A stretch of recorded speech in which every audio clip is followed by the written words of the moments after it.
আজ বানাবো পেঁয়াজের ফুলঝুরি।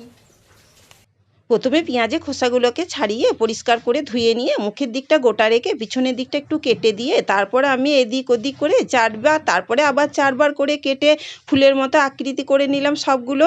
তারপরে একটা পাত্রে নিয়ে নিলাম বেসন, কর্নফ্লাওয়ার, হলুদ গুঁড়ো, লঙ্কার গুঁড়ো, পরিমাণ মতো লবণ দিয়ে অল্প অল্প জল দিয়ে একটা ব্যাটার তৈরি করলাম। ব্যাটারটা খুব ঘনও হবে না, পাতলাও হবে না। কড়াইয়ে তেল দিয়ে দিয়েছিলাম। এবার একটা একটা করে বেসন এগুলাই ডুবিয়ে তেলের মধ্যে ছেড়ে দিয়ে এপিট ওপিট করে বেশ মুচমুচে করে ভেজে তুলে নেব।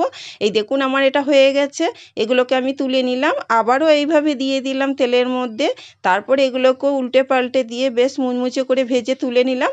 সবগুলোই আমার ভাজা হয়ে গেছে। এইভাবে আপনারাও একবার বাড়িতে বানিয়ে সপরিবারে খেয়ে দেখুন, দারুণ লাগে খেতে। আমি একটা খেয়ে দেখি কেমন হয়েছে।